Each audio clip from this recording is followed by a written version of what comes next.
అందరికీ నమస్తే అండి. ఇప్పుడు ఎన్నికల టైం కదా, ఎన్నికలు నామినేషన్స్ జరుగుతున్నాయి. సో మనం ఓటు వేసే ముందు క్యాండిడేట్ పార్టీ కంటే ముందు అభ్యర్థి గురించి ఆలోచించాలి. మన స్థానిక అభ్యర్థి, ఎమ్మెల్యేగా పోటీ చేస్తున్న అభ్యర్థి ఎటువంటి వాడు అనేది ఆలోచించి రాష్ట్రంలో పాలకుడిని ఆలోచించాలి. అంటే సీఎం అభ్యర్థి ఎవరు, ఆ తర్వాత వాళ్ళు ఇచ్చే హామీలు, మేనిఫెస్టో ఇవన్నీ ఆలోచించాలి. ఆ పార్టీ పాలసీలు, ఆ పార్టీ తీరుతెన్నులు అన్నీ కూడా ఆలోచించాలి. సో ఇక్కడ మనం అభ్యర్థి గురించి ఆలోచించినప్పుడు మన నియోజకవర్గంలో పోటీ చేయబోతున్న అభ్యర్థి ఎటువంటి వాడు, నేర చరిత్ర ఏంటి, ఆస్తిపాస్తులు ఏంటి, పొలిటికల్ బ్యాక్గ్రౌండ్ ఏంటి, ఫ్యామిలీ బ్యాక్గ్రౌండ్ ఏంటి, అతను అతని ఆస్తులు ఎలా సంపాదిస్తున్నాడు, ఏమైనా అవినీతి అక్రమాలు చేస్తున్నాడా, 2014 నాటికి ఎలా ఆస్తి ఉంది, 2019లో ఎలా ఉంది, ఇప్పుడు ఎలా ఉంది, ఇవన్నీ కూడా ఖచ్చితంగా మనం తెలుసుకోవాలి. సో దీనికోసం ఇప్పుడు నామినేషన్స్ జరుగుతున్నాయి కదా, ఈ నామినేషన్స్లో ప్రతి ఒక్కళ్ళు కూడా మీ నియోజకవర్గ అభ్యర్థుల యొక్క అఫిడవిట్లు చూడాలి. అంటే అఫిడవిట్లు అంటే దానిలో ఏమేమి ఉంటాయి, ఆ అభ్యర్థి యొక్క నేర చరిత్ర ఉంటుంది. అంటే అతని మీద ఎన్నెన్ని కేసులు నమోదయ్యాయి అనేది ఉంటుంది, నేర చరిత్ర. అలాగే ఆ అభ్యర్థి ఆస్తులు డీటెయిల్స్ ఉంటాయి. అలాగే అభ్యర్థి యొక్క ఫ్యామిలీ డీటెయిల్స్ ఉంటాయి. నేర చరిత్ర అంటే కేసులు, అలాగే ఆస్తులు, స్థిరాస్తులు, చరాస్తులు, అలాగే ఫ్యామిలీ డీటెయిల్స్, ఇవన్నీ హిస్టరీ మొత్తం ఉంటుంది. సో ఇవి చూడాలంటే ఎలా, చాలామంది అడుగుతున్నమాట. నేను వీడియోలు చేయలేను. 175 నియోజకవర్గాల్లో 2 ప్రధాన పార్టీల నుంచి 350 మంది నామినేషన్స్ వేస్తే అందరివి నేను చూపించి చెప్పలేను. లేదా ఇంకొంతమంది ప్రముఖులు వేస్తే అందరు అఫిడవిట్లు నేను ఓపెన్ చేసి చెప్పలేను కదా.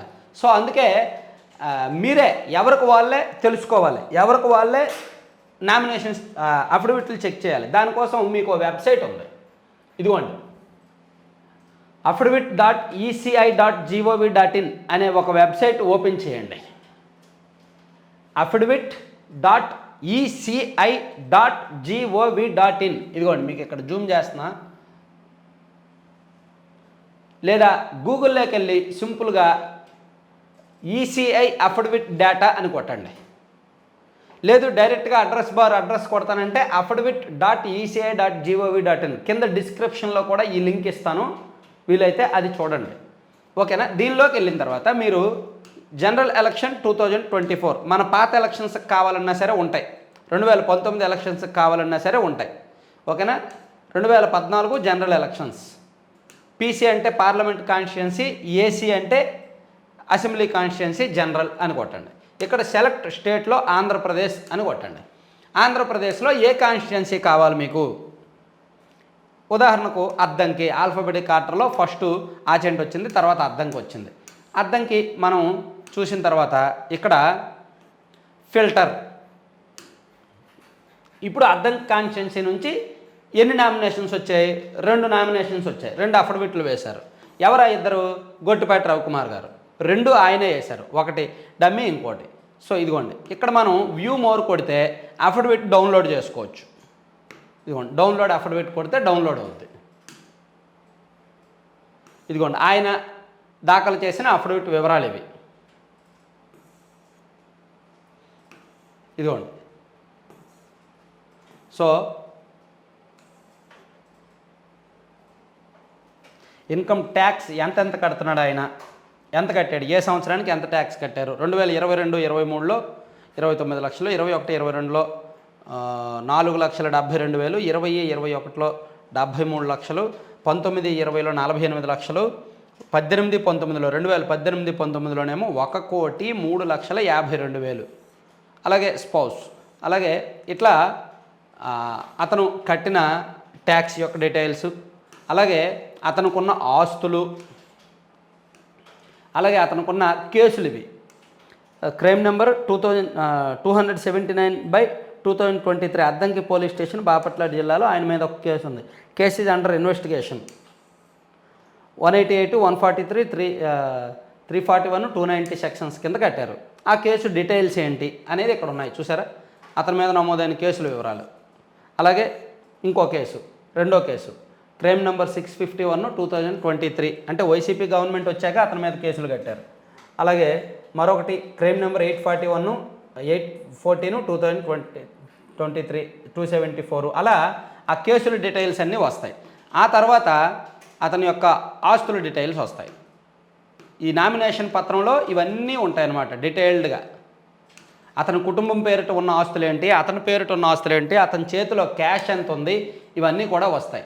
సో ఇది అద్దంకికి సంబంధించి. అలాగే మనం మరొకటి చూడాలి అనుకుంటే,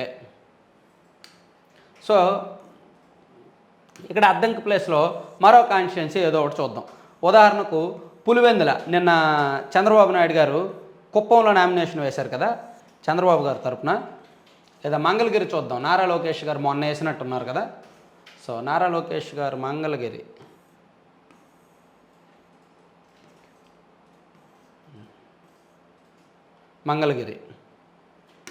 ఫిల్టర్ చేస్తే 20 నామినేషన్స్ పడ్డాయి మంగళగిరి నుంచి. మురుగుడు లావణ్య గారిది, దివెళ్ళ కనకదుర్గ, వెంకట నాగలక్ష్మి దేశు, జన్నం పద్మ, కోటేశ్వరరావు, జడా శ్రవణ్ కుమార్, ఆయన కూడా మంగళగిరి నుంచి వేశారు. అలాగే లోకేష్ నారా, ఆయన కూడా మంగళగిరి నుంచి వేశారు. ఇది చూద్దాం ఒకసారి. అఫిడవిట్ నాట్ సబ్మిటెడ్ అంట. అఫిడవిట్ ఇంకా సబ్మిట్ చేయలేదు ఆయన. ఓకే, టైం ఉందిగా, ఈలోగా సబ్మిట్ చేస్తారేమో. అయితే అఫిడవిట్ వేయలేదన్నమాట. నెక్స్ట్ చూద్దాం, నెక్స్ట్ ఏమైనా వేశారా. అఫిడవిట్ ఇందులో ఉంటుందేమో చూద్దాం. Affidavit not yet submit. So వేయలేదంట. సో ఈ డేటులోగా వేస్తారేమో. మంగళగిరి కాదు, కుప్పం చూద్దాం. KUPPAM, Kuppam filter. సో కుప్పంకి సంబంధించి చంద్రబాబు గారిది వ్యూ మోర్. ఇందులో ఇదిగోండి అఫిడవిట్ ఉంది, డౌన్లోడ్ చేసాం. సో అఫిడవిట్ డౌన్లోడ్ చేస్తే ఇదిగోండి వచ్చింది. ఇది చంద్రబాబు నాయుడు గారు వేసిన అఫిడవిట్. సో చంద్రబాబు గారికి సంబంధించిన డీటెయిల్స్, డేటా అంతా ఇక్కడ ఉంది.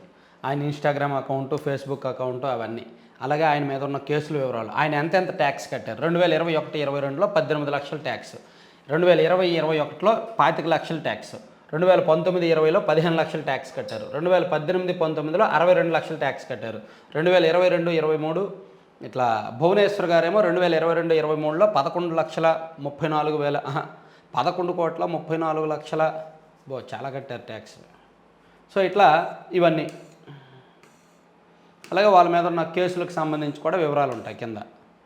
చంద్రబాబు గారి మీద ఎప్పుడెప్పుడు ఎన్నెన్ని కేసులు నమోదు చేశారు, అలాగే వాళ్ళకి ఆస్తులు ఎక్కడెక్కడ ఉన్నాయి, ఆ ఆస్తుల విలువ ఏమిటి, ఇవన్నీ కూడా మనం చూడొచ్చు. స్థిరాస్తులు ఎక్కడున్నాయి, చరాస్తులు ఎక్కడున్నాయి, క్యాష్ ఏంటి, గోల్డ్ ఏంటి, వాళ్ళు ఏం చూపించారు, ఇవన్నీ కూడా మనం చూపొచ్చు. అలాగే కేసుల వివరాలు కూడా ఎక్కడెక్కడ ఏమేమి కేసు నమోదు చేశారో ఆ కేసు యొక్క ప్రస్తుత స్టేటస్ ఏంటి అనేది మొత్తం చూడొచ్చు అనమాట. ఇదిగోండి 24 కేసులు ఉన్నాయంట, 24 కేసెస్. ఆ 24 కేసుల డీటెయిల్స్ కూడా దీనిలో ఉంటాయి. ఎక్కడెక్కడ ఏమేమి కేసు కట్టారో దాని వివరాలు ఏంటనేవి ఉంటాయన్నమాట. ఇదిగో 24 కేసులు. FIR with name and address of police station concerned. Case number, case details అవన్నీ కూడా ఉంటాయి. అలా మీరు అఫిడవిట్లు ఎవరైనా చూసుకోవచ్చు. 175 నియోజకవర్గాలకు సంబంధించి ప్రతి ఒక్క అభ్యర్థి యొక్క అఫిడవిట్లు కూడా ఈ వెబ్సైట్లో అఫిడవిట్ AFFIDAVIT.ECI.gov.in అనే వెబ్సైట్లో ఉంటాయి. ఎవరికి మీద మీకు అనుమానం ఉన్నా, ఎవరిది మీరు చూడాలన్నా చూసుకొని దాని మీద ఉన్న కేసుల సంఖ్య అవి ఇవి మొత్తం కూడా చూడొచ్చు. ఒకసారి నాకు మంగళగిరి రామచంద్ర యాదవ్ గారు వేశారు కదా, అది కూడా చూద్దామా. మంగళగిరి మొన్న బోడే రామచంద్ర యాదవ్ గారు వేశారు కదా, BCY పార్టీ, ఆయనది కూడా చూద్దాము.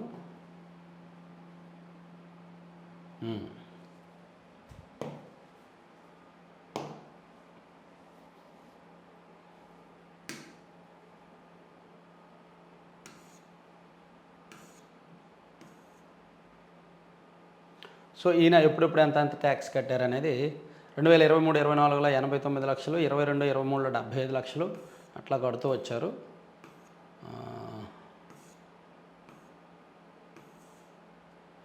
కేసులు చూడండి ఎన్ని కేసులు కట్టారు. 2024లో 1 2 3 4 5 6 కేసులు కట్టారు 2024లో. 2023లో 1 2 3 4 5 6 7 8 9 కేసులు కట్టారు 2023లో. 2022లో 1 2 3 4 5 6 7 7 కేసులు కట్టారు 2022లో. తర్వాత 2020లో 1 2 3 4 5 5 కేసులు. అంటే వైసీపీ గవర్నమెంట్ వచ్చాక దాదాపుగా 30 కేసులకు పైగా ఆయన మీద నమోదైనట్టున్నాయన్నమాట.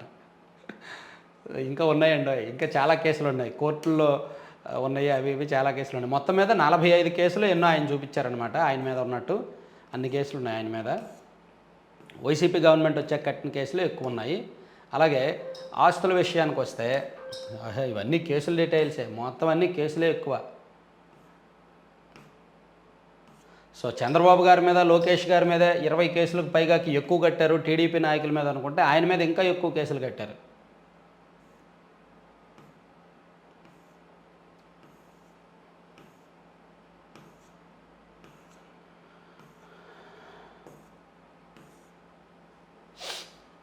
అలాగే ఈ ఆస్తులకు సంబంధించి, బ్యాంక్ డిపాజిట్స్కి సంబంధించి స్థిరాస్తులు, చరాస్తులు అవి కూడా మనం మొత్తం చూసుకుంటే ఈ మొత్తం కౌంట్ చేసుకోవాలన్నమాట. గోల్డ్ జ్యువెలరీ ఏమో 386 గ్రాములు ఉందంట. వెహికల్ నెంబర్సు, కార్లు, అలాగే ల్యాండ్స్ ఎక్కడెక్కడ ఉన్నాయి, వాటి విలువ ఎంత, స్పౌస్ పేరిట ఉన్న ఆస్తులు అవి మొత్తం ఇచ్చి మొత్తం టోటల్ కూడా ఇస్తారు, టోటల్ వాల్యూ కూడా ఇస్తారు. సో ఇట్లా మీరు ఏ డౌట్ ఉన్నా సరే, ఏమున్నా సరే, ఎవరి అఫిడవిట్ అయినా సరే మీరు కంప్లీట్గా చెక్ చేసుకోవచ్చు. ఇది ఈ వెబ్సైట్. మీకు ఇంకా ఎవరి మీద డౌట్ ఉంటే, ఎవరో అఫిడవిట్ అయినా మీరు చెక్ చేయాలనుకుంటే, నేర చరిత్ర కేసులు ఇవన్నీ చూడాలనుకుంటే ఓపెన్ చేసుకొని చూసుకోండి. జస్ట్ ఈ వెబ్సైట్ గురించి చెప్పడానికి వీడియో చేస్తున్నాను. Thank you.